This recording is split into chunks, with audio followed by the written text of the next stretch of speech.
Okay, 3, 2, 1. Go live. One moment. Yeah, we're live. Okay, awesome. Hello, everyone. My name is Vladimir, and welcome back to the Architecture Weekly YouTube channel. Today, we're doing something special. No talks about software architecture, but instead, what we're covering today is the very important aspect of architect's job. Is like doing presentations and public talks both to the internal colleagues, developers, stakeholders, and doing talks at conferences and meetups.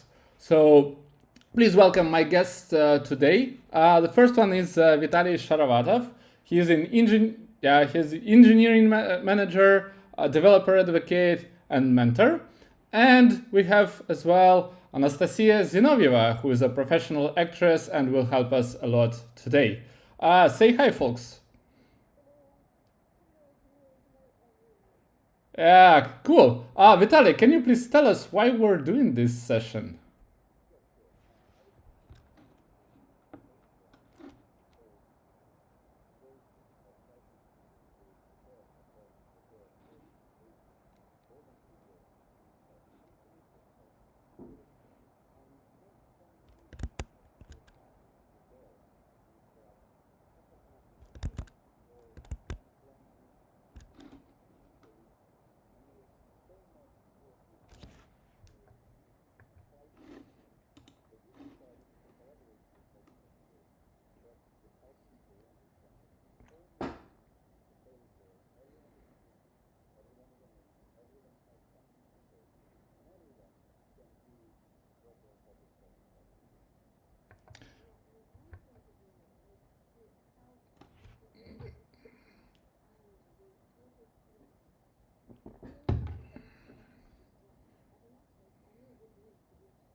Okay, awesome. Thank you very much.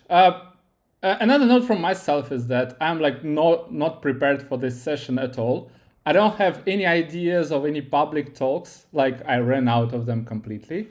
So this is like a pure performance. Like everything happens right now. So let's start maybe.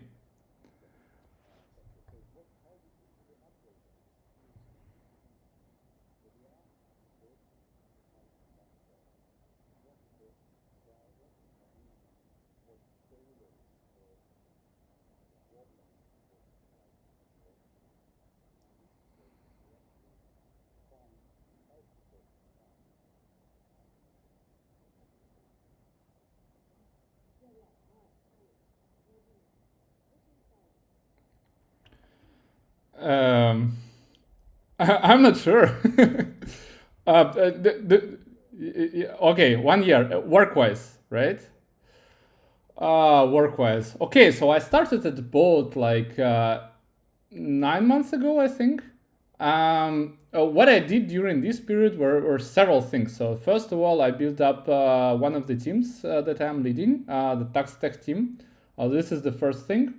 And I grew the team from 2 members to 5, and I actually just closed the engineering manager position for this one as well. So basically this one. And what's great about it, like peculiar about it, is that like the team will be like 6 women out of 9 persons there. So it's like, really diverse, I would say, and like it rarely happens in IT companies, right?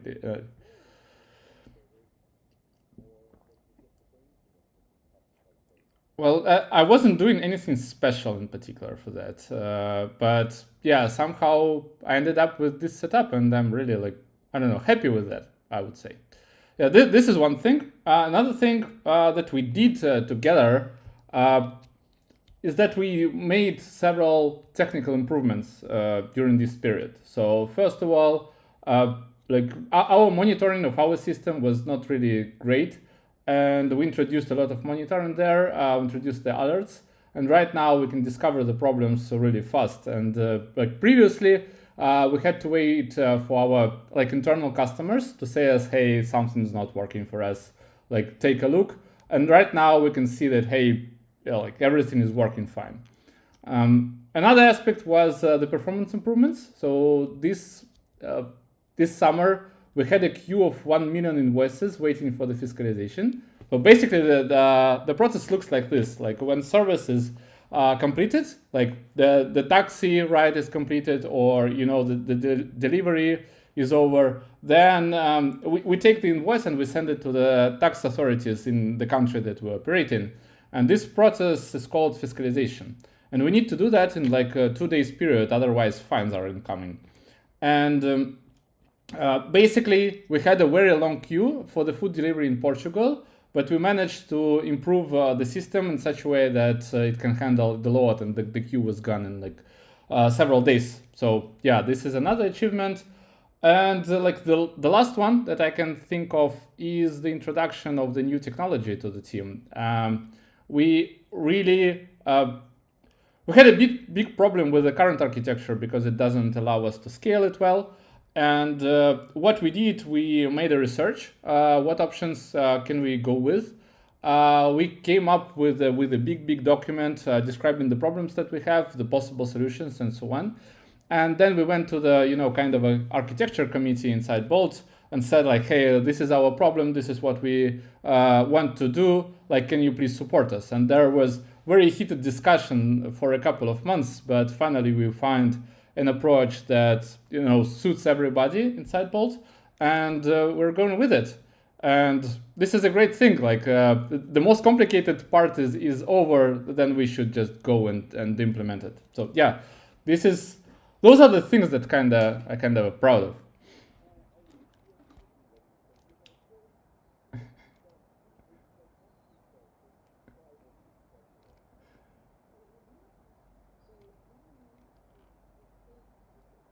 Yes.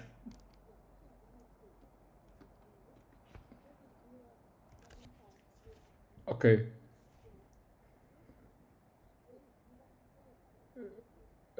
Sorry again. Can you please repeat?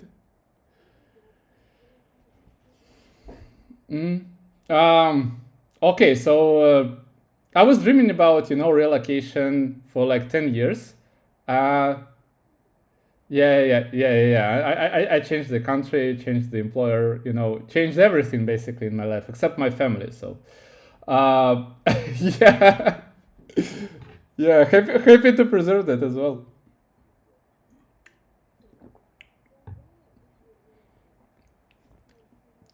Yeah, I relocated from St. Petersburg to Tallinn, Estonia.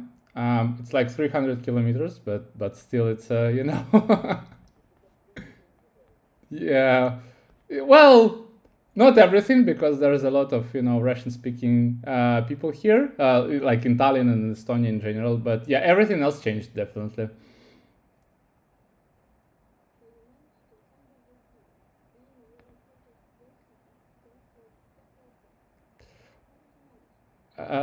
Well, that was very tough actually. So, well, first of all, what was going for me was that I was kind of prepared, right? So I was thinking about that in advance. Like I had some money in the pocket for that. I had a lot of people here that I consulted with in advance to know what I should be prepared for. But what I wasn't prepared for is the job itself. Like I used to occupy the same position in the previous company, and it was even bigger. It was like a department of 50 people. Right now, after all this growth and hiring, it's like 22. But still, it is much more challenging because the culture set is completely different because previously, like, it's the native language, it's the people that you share the whole cultural landscape with, and you understand them really well. But right now, like, I have people in the team from Poland, from Estonia, from Georgia, from like half of Europe actually, and like it's really tough to navigate with them, and the process of building trust with them as well is challenging because like for example, people just won't tell you if something is not working for them. They will keep silence and then just complain to your boss because, like, why not?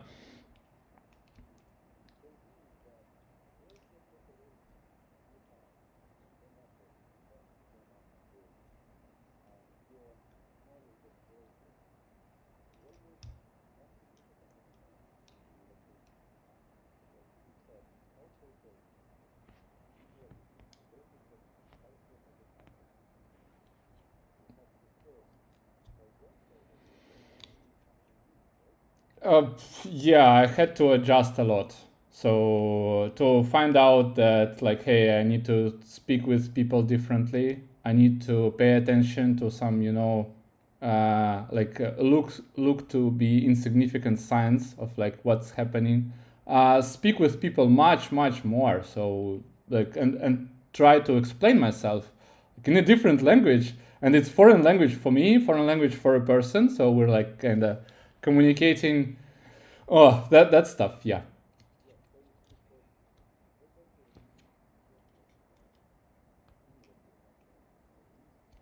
yeah, yeah, yeah,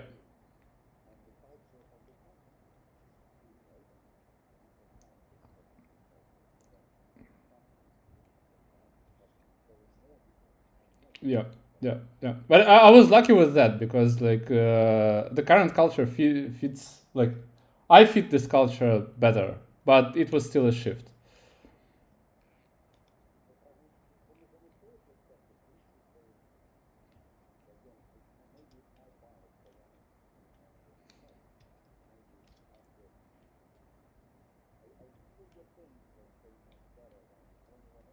Okay.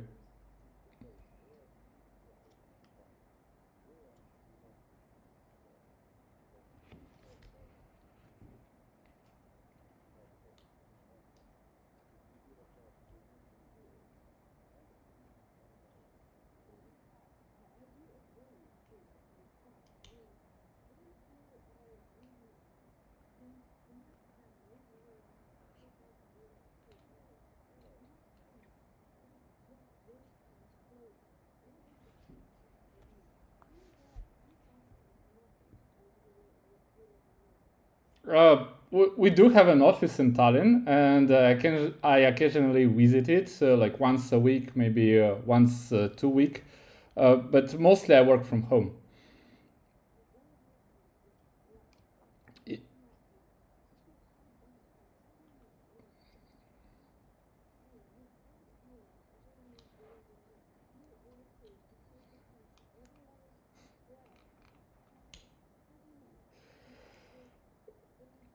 Uh, well, I try to talk a lot with everybody, and I gather meetings, with a group of peers, I would say. So if we have one development team, we have a call with them, and we discuss like something. If we have a level of engineering managers, right? So we have a separate group for them, a separate call. Uh, Occasionally we try to gather everybody here in Tallinn for some events like going to a restaurant or going for an offsite and so on. For example, recently we had a very a great event when we gathered everybody from the team I lead. So basically it's like 22, 23 people, and we had a very nice like talks and games, like team building games, and and so on and so on. So yeah, basically you try to communicate as hard as possible and as much as possible, and bring everybody together. Like this management cliche on the same page. But yeah, this is what you do.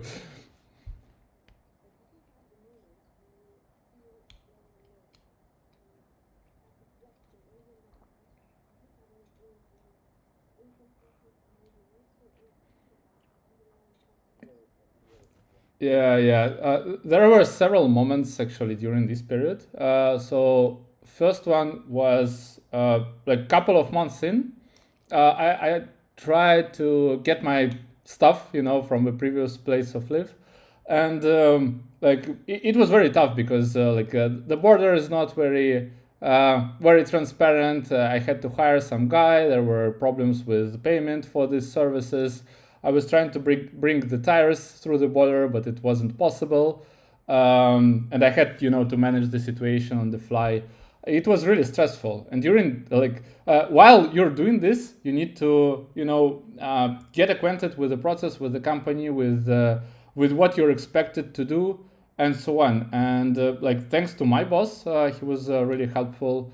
But it still was very stressful, and you don't have, friends here that could, help you easily, and so on. And it's a new process, new policies that you are not aware of yet. And yeah, so that was one moment. Another moment was when, the engineering managers that are reporting to me, they were not feeling comfortable with me. So there were little trust between us, and due to the cultural thing, they were not communicating it to me, because what I used to do is hey people, you're not doing retro, here's my article from my blog, just go read it. And they were like, what the hell, you're not supporting us, you're not explaining why it is required, how to conduct it, you're just referring to your own articles. What yeah, that was a mistake from my side, I admit. But what I didn't expect is that they won't tell me. They just tell it to my boss and say, hey, we have a problem. Can you help us to? Yeah. And we had a couple of discussions later I admitted, I said, hey, yeah, sorry for that. I didn't got but now I do. So, and I changed my behavior. So that was, a feedback, a very crucial feedback that allowed to, pass probation period. And yeah. And by the way, probation period is 4 months here. So yeah.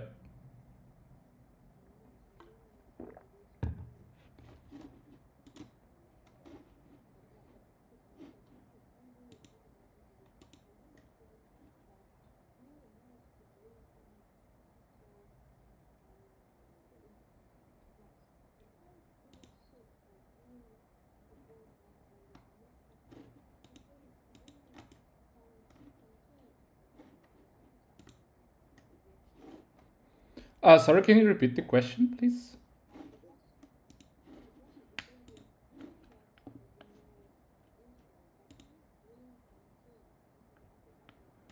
Yeah.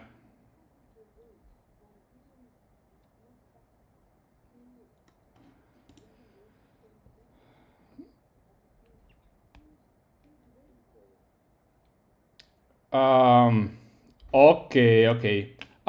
Let me pause for a second because I think I'm capturing the wrong screen.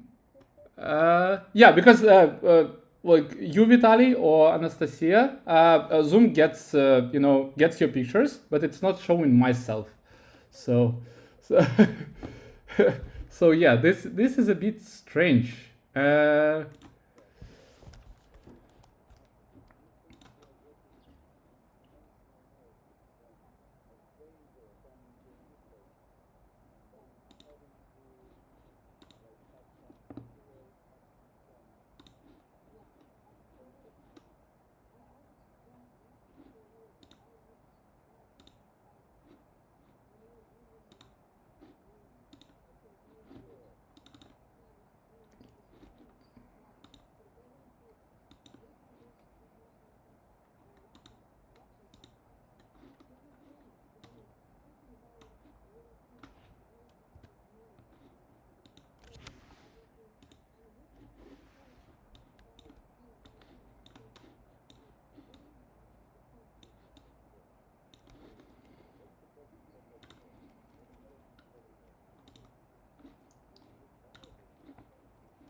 I really don't know.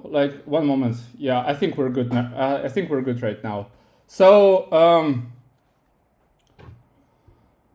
I think we can bring the context. Yeah, and we can openly say that, hey, the war started, and I relocated. Yeah, that wasn't because of the war. I was willing to relocate for the long time, but it was a coincidence.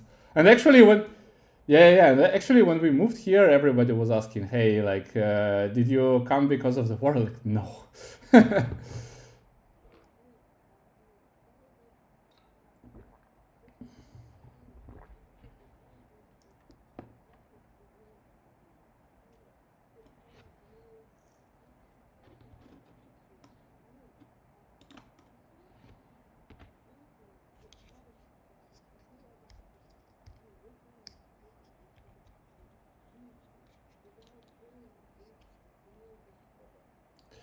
Yeah, well, yeah. Actually, everybody was very friendly and like understanding.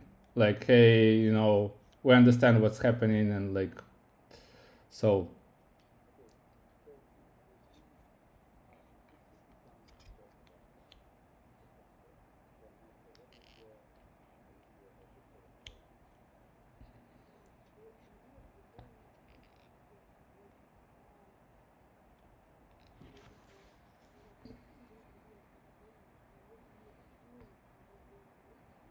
Hmm.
Well, I would say that it plays a couple of factors in. So first one is that the ability to negotiate for an employee is lower, right? Because they, as you highlighted properly, they're pressed by the time or by other things.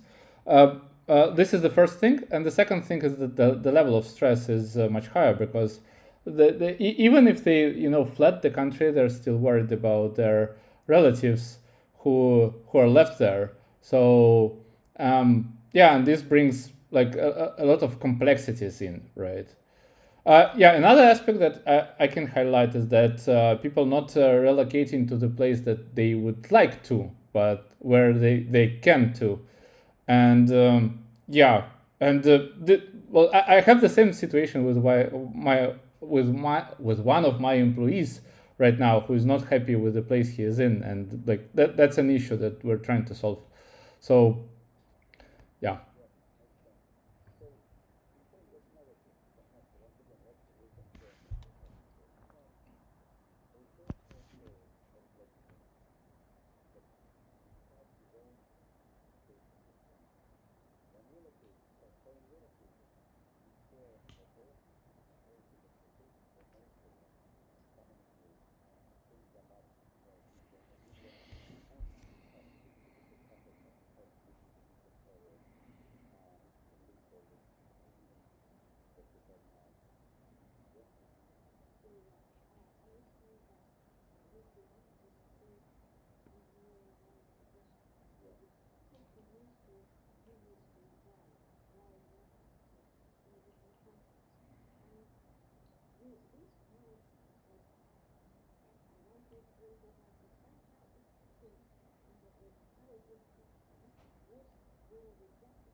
I started 2008, so it's like 14 years.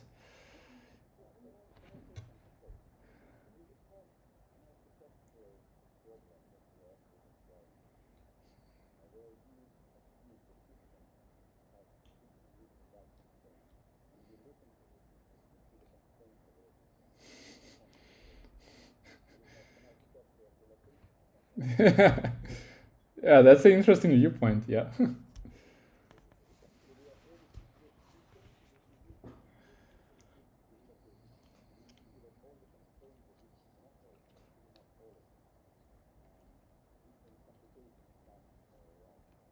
Yeah.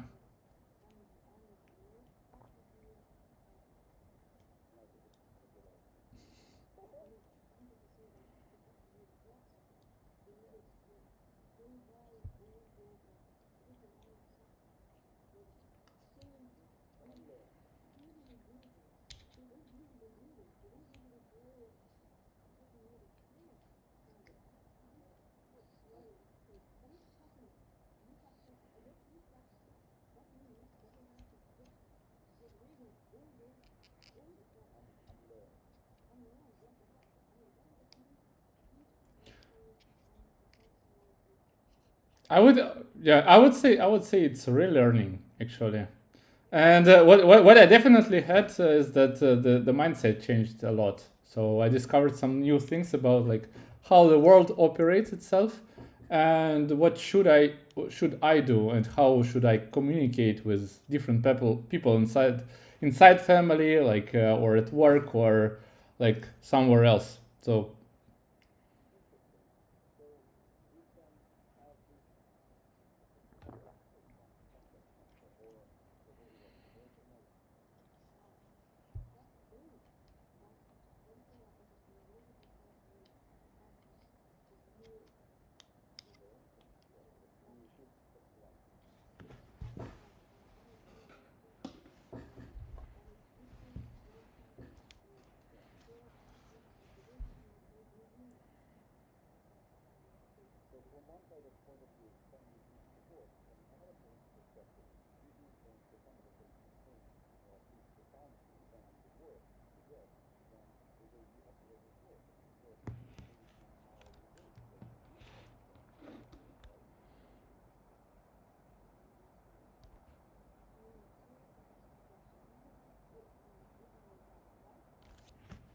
I do.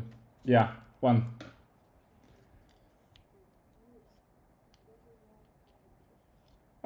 Yeah, she found a job here. Yeah, it was relatively easy, but yeah, thank you.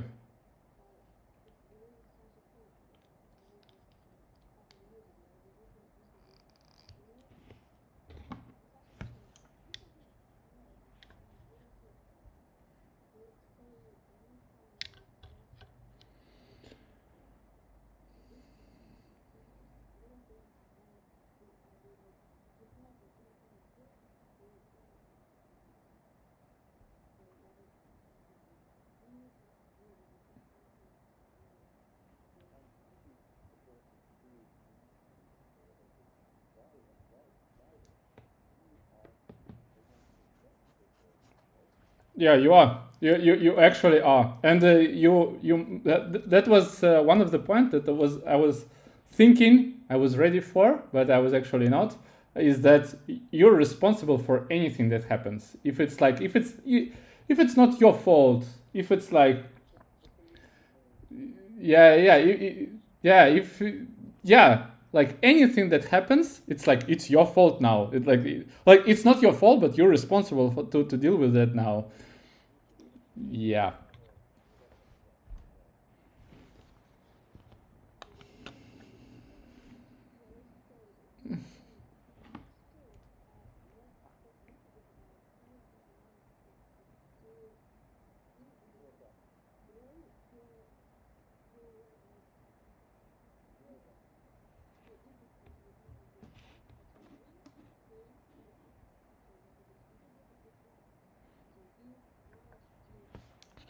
Yeah, yeah. Eventually, I brought a new idea, and we elaborated it with the engineers and came up with a design that we're happy with.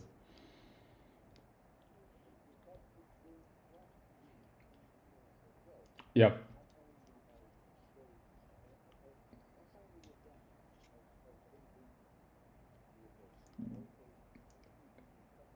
yeah, yeah, yeah. Well, that well, don't want to brag. Well, actually, I do.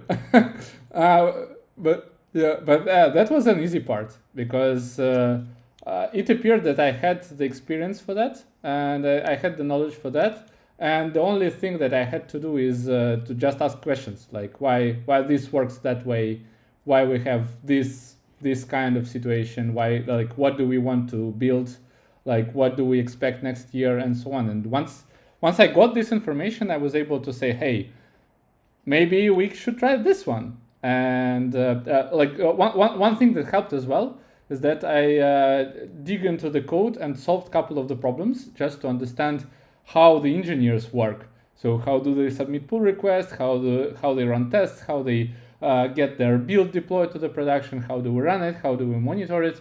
And while during all of that, I was able to feel their day-to-day pains and say, hey, this is fine, and this is like not actually working as I would expect, and so on and so on. And like once people see that like you're capable to help with them with engineering tasks, they're like, okay, we'll listen to that guy.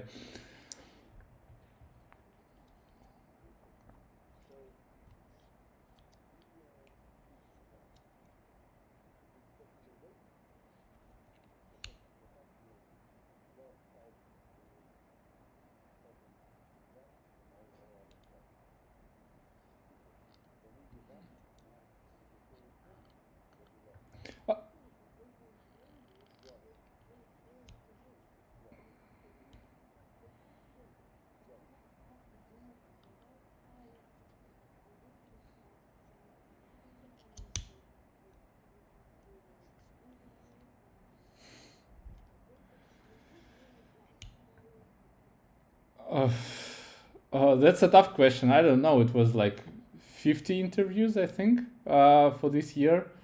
Yeah, 50. That was a lot. And I'm not only responsible for hiring engineers to this particular team because I have like 4 teams like reporting to me, but also helping my EMs to hire for their team, and that means participating in the team fit interviews for them as well, or maybe interviewing figuring out some technical stuff and so on. I think we have Anastasia frozen.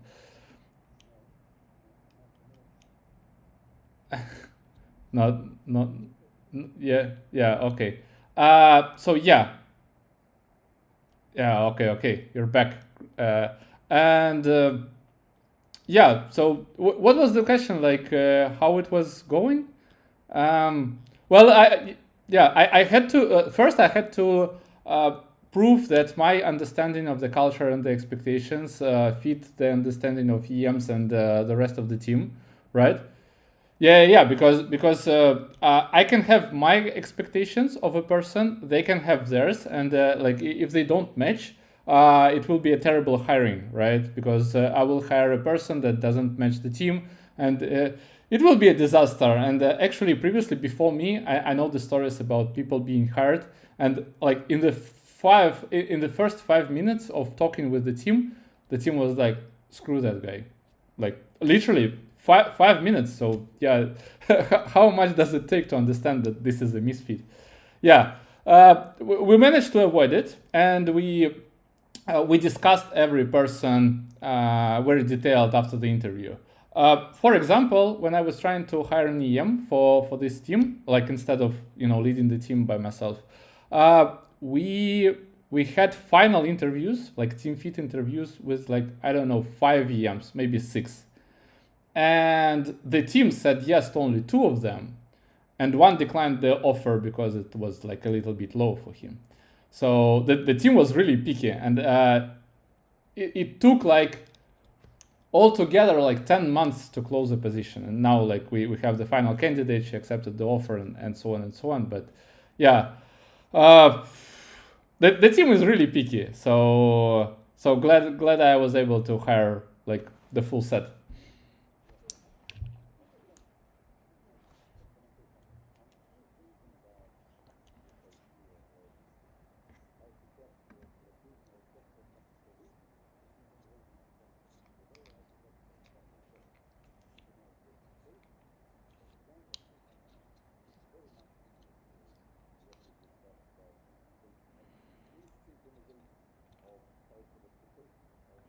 Yeah, I would even add to that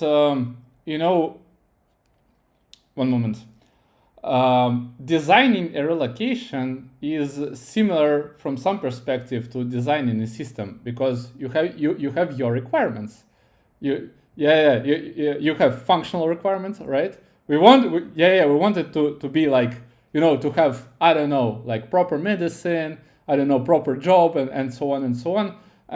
And then you have non-functional requirements. It should be safe there, right? You should be able to, you should be able to build a career there, right? So it's like, not,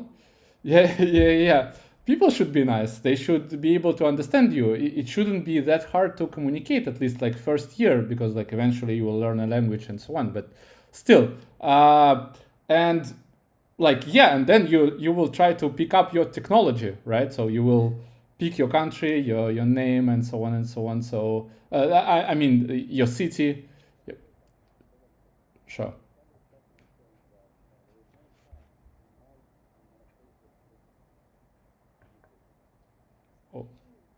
Oh no, no. How do you do that?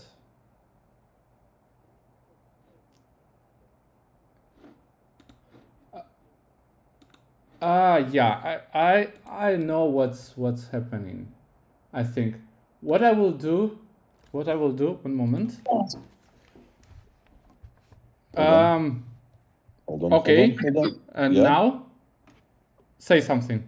I am saying something. Nice to say something. I'm saying something. Hear me? Yes, I'm not happy with the light. Shush. I hate it actually. Yeah, it looks like. What I did. I was listening to you in the headphones, and I had to, like, the streaming software should be gathering the sound from that as well. But all good now. People reporting all good. Thank you. Whew. Yeah. Wow. I don't know. That's an additional stress to us. Yeah, we're gonna edit it so hard. Yeah. Right. So we were discussing designing the architecture or designing the relocation, because you were 100% right, and I fully support this idea that it is a huge system change. We take a system from an outer system and put it into another system. So everything changes. Functional requirements, non-functional requirements. I'm not sure if you can say atmosphere and culture or whatever. Maybe it's a part of non-functional requirements, but it's just context, right? So everything changes. Yeah, and we can apply, the same agile approach as well. Yeah. Because like you think you have an idea, but you should be ready to to switch to make Adjust. this existential flex and so on. And once you know new information, you should be able to adjust your picture, like where you're actually going. And even like it happens with MVPs. Once you understand it doesn't suit you, you just shut down and another try. That's very good. I like this perspective, because we can both apply the emotional narrative to this technological or procedural or system narrative. Yeah. May I ask, Vladimir, did you consider the option of like stopping this relocation and job offer, like if it didn't suit you? So did you consider this option? Like where was the fine line? Well, I really wasn't. So I didn't consider any option. Well, we had a kind of a backup plan, and we had the sufficient amount of money to do the switch and to go somewhere. There were a couple of options. So yeah. So that's a nice add-in, because people are usually not that prepared, or maybe now not that prepared. I would say so, yeah. I think Vladimir was much more prepared than anyone else I know of. Yes. And then they face the situation that it's not working out, and they, going back or what they can. That is a very tough question. Like, it's nice that you have a backup plan. And about the interviews once more and again. So why I think that's crucial and important. Well, you said that like you had to like understand the context, the new culture yourself. Moreover, you had to filter people. Filter people. Your understanding. That sounds crazy, and especially the language barrier. Like it's hard to understand people. When you face them, like if they're absolutely new to you, even emotions, even reading emotions from faces is different. Maybe tough. That's why there are lots of people who who pass the interview and they go away, and that is, that's high that's point. Extra hard, yes, extra hard. I agree. And I would specifically stress this. This is Nastya, what you're talking about now. That in the talk, when we talk about the context that you have to, and all the requirements or context or whatever you have to absorb, you have to understand, then you have to apply. You're not an individual engineer who just lives in the team. You influence so many people. You influence engineering managers who report to you. They influence people working with them. So it's way more influence than any other position has. And for example, you said that your team is picky.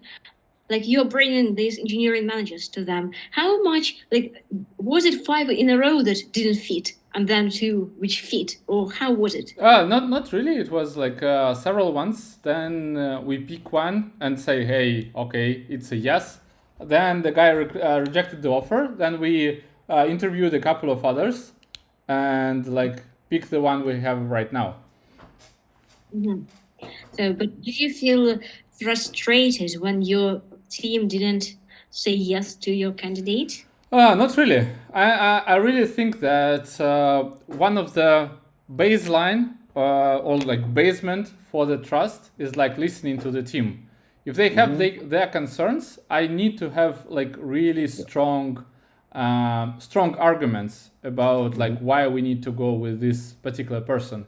And typically you don't have any, because like, hey, maybe you had like one more meeting with the person than your team had, and like I was like, okay, you don't like the person, like how would I ask you to commit? So not really.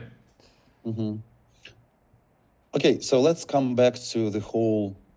Let's just generalize. So we have, I think, a good body of information to cover. The target audience, I would say, is very general. Well, at least with what we have discussed, it's all engineering and engineering managers, right, Nastya? Yeah, I do agree. And architects too. If we focus on having this perspective of designing relocation or designing changes in your life, something like that, I think it's very good. It gives value to people, because people do relocate from country to country. They do change jobs to a country with different culture. It's all useful for them. It's all going to be useful for them.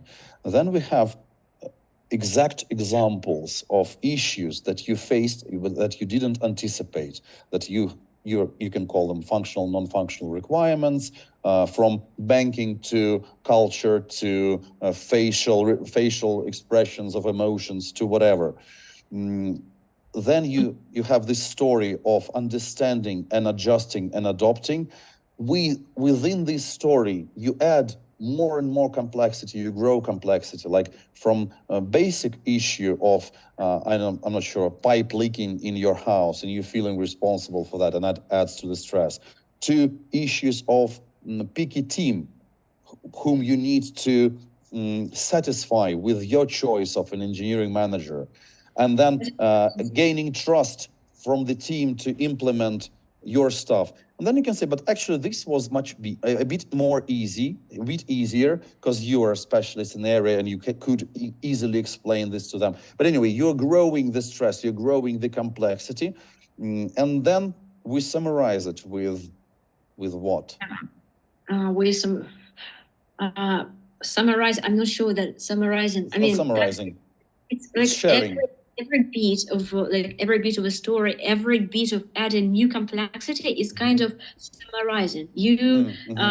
Like for me, this is the story of, imagine the dark room, black room, and you lit little bit of light, little bit of this bulb, and the room, like step by step, it is bright again. So you all this like dark room, that is all new situation to you, and you have yourself, your technical knowledge, your like emotional, managerial knowledge, everything, and which is like restructured, transformed, reframed, and helped you to lead the light and to understand the situation again. Somehow to design the system. That's actually what Vladimir said about designing the system. Designing the system implies you know pretty much everything you need to know about it. Yeah, and like as it appeared, technical knowledge easily transferred through the borders. Yes. But material knowledge is something different, and that is, I mean, it's not taught at university. It's and it's not working in different context. You know what? I would say that the base knowledge, I hope we share with Vladimir, this system theory knowledge, it's universal. Then you need to apply different contexts and different constraints and different, you come up with different solutions for problems that you have. Solutions different from context to context.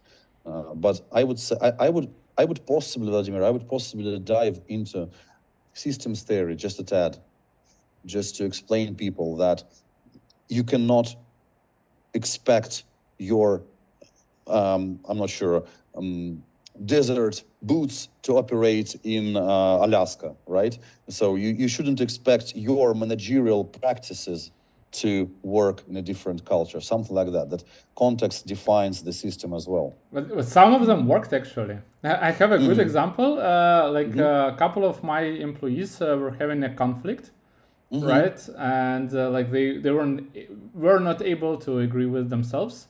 So what I actually did, and I read it in a book like long time ago, and I just got them in a room and said, hey, like you have a conflict, like you what do you think the other person thinks about you? What emotions does he experience? Lovely.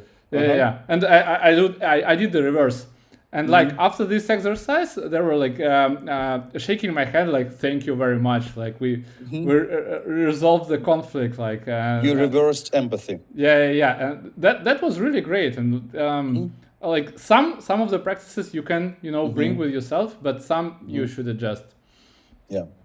And that is very, I mean, how do you filter what works? I mean, do you have this inner feeling that will work, or should you test everything? I think it okay, простите, Vladimir.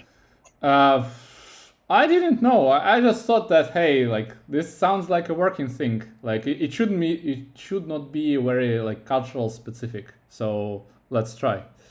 I would say that there is certain implicit knowledge that you gain with managerial experience, that's for sure. But then you have to be prepared that still some of the things you think logically, intrinsically will work, they won't. Sometimes it just happens. You need to be open to admitting that, yeah, this was wrong, mea culpa, my mistake, whatever. Okay. You think that some might work, but then you relocate to Japan? Everything is different there, yeah. Yeah. Okay, so how do we, make a narrative? Like how do we combine the whole story? Nastya?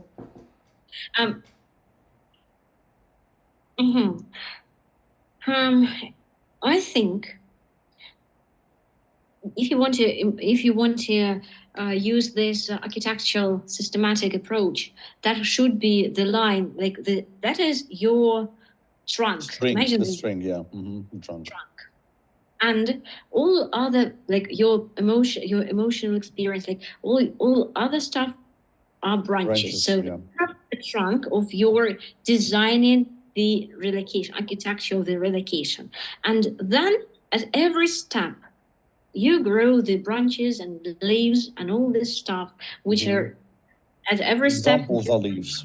And examples, good and bad examples. That is a very straightforward approach. We might change it because I kind of think that there might be some two parallel stories. Like your so-called, for example, the story of a man, forget about the trunk, the story of a man who is exploring like bit after bit. It's like, circles, and circles get bigger.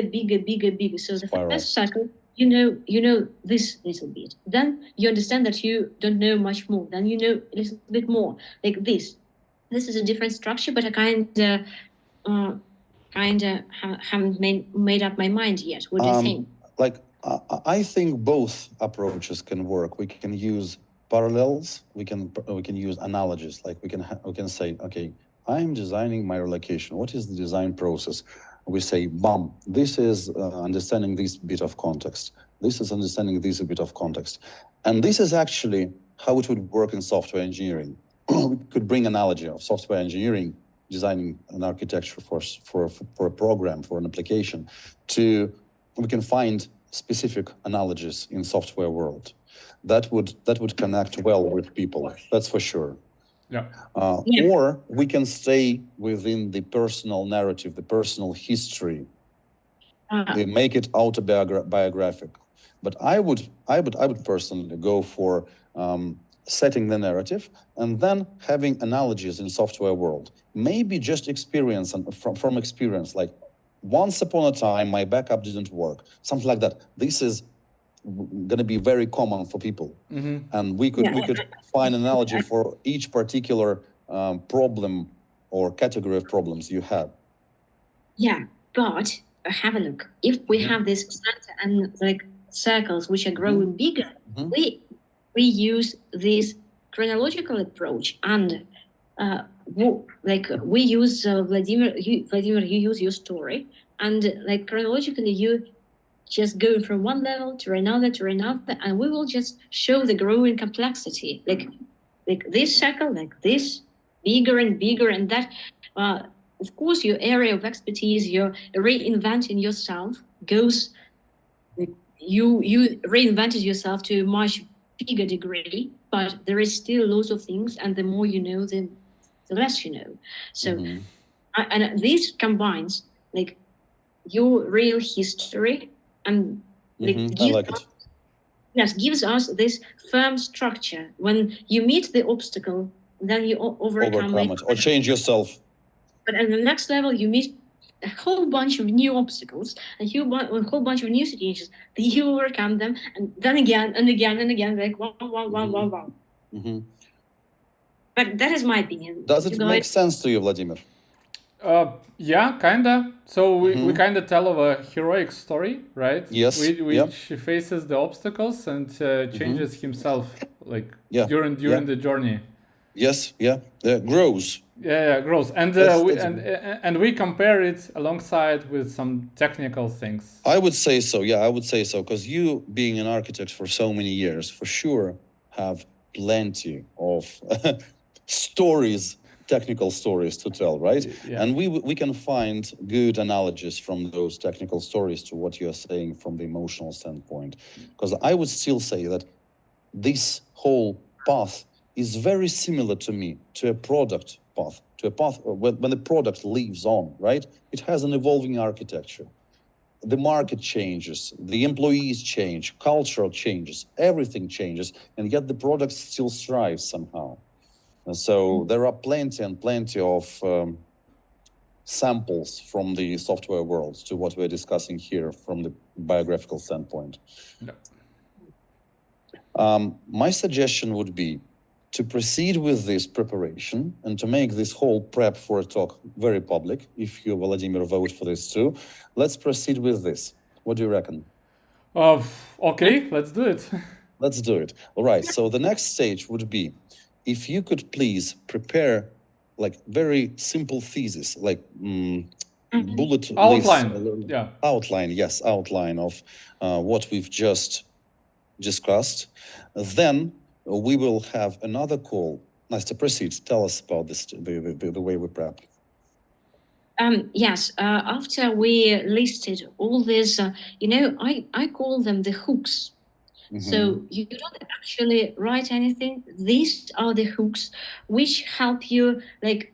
It's outline, yes. It's outline. One simple thesis.